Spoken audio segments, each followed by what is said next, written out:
How to read the VIN number on a Kubota. The Kubota Corporation began in 1890 in Japan and began selling engines in 1922. It wasn't until 1976 that the company began selling engines and tractors in America.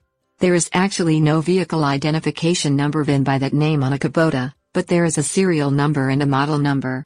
The serial number is on the engine block in at least one location. The model number is not anywhere on the engine, but appears on the parts list that come with the machine. Open the hood of the tractor.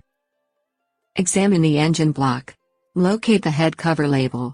The serial number is on a metal plaque attached to the block. If the serial number is no longer legible, proceed to the next step to find an alternate location for the number.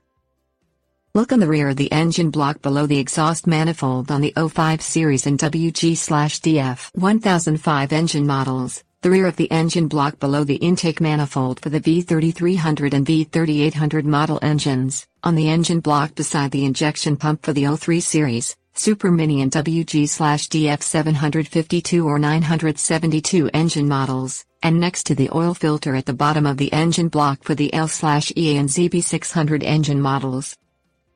Locate the model number of the tractor on the parts list that came with the tractor. Decode the serial and model numbers by using the charts on the Kubota Engine America website.